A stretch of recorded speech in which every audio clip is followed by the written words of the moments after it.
नमस्कार, ये आकाशवाणी शिमला है। अब आप प्रभा शर्मा से प्रादेशिक समाचार सुनिए। मुख्यमंत्री जयराम ठाकुर ने केंद्र से प्रदेश में अधोसंरचना विकास के लिए उदार वित्तीय सहायता का आग्रह किया है। प्रधानमंत्री नरेंद्र मोदी की अध्यक्षता में आज नई दिल्ली में नीति आयोग की बैठक में वर्चुअल माध्यम से मुख्यमंत्री ने कहा कि पहाड़ी राज्य होने के कारण अन्य राज्यों की अपेक्षा हिमाचल में अधिक धनराशि की जरूरत पड़ती है।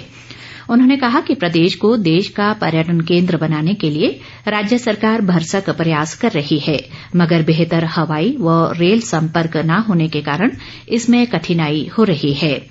मुख्यमंत्री ने मंडी में ग्रीनफील्ड हवाई अड्डे के निर्माण और कांगड़ा हवाई अड्डे के विस्तार के लिए पर्याप्त आर्थिक सहायता देने का भी आग्रह किया। जयराम ठाकुर ने कहा कि प्रदेश में मेडिकल डिवाइसेज मैन्युफैक्चरिंग पार्क और इलेक्ट्रॉनिक मैन्युफैक्चरिंग हब के लिए प्रयास जारी हैं। राज्यपाल बंडारू दत्तात्रेय ने पानी, वन और जमीन का संरक्षण व संवर्धन प्राथमिकता से करने पर बल दिया है। अपने 2 दिवसीय किन्नौर दौरे के दौरान आज पूह में उन्होंने ये बात कही।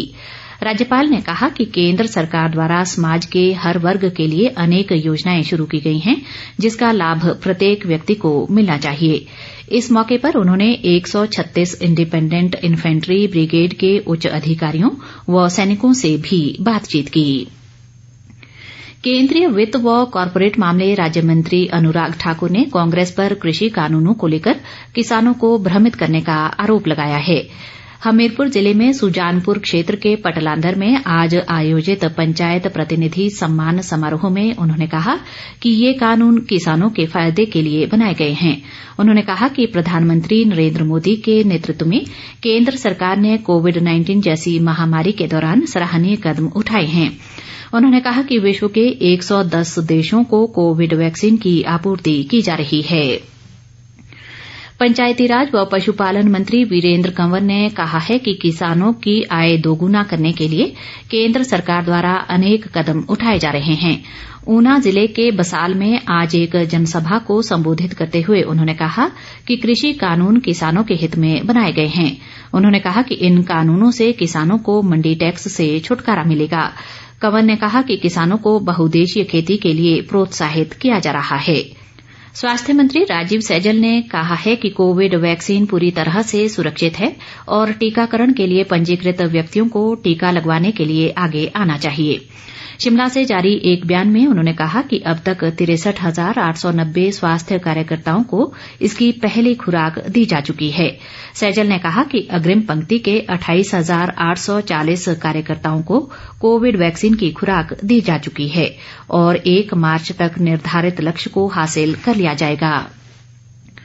प्रदेश कांग्रेस अध्यक्ष कुलदीप सिंह राठौर ने नए कृषि कानूनों को किसान विरोधी करार देते हुए कहा है कि पार्टी किसानों के साथ खड़ी है।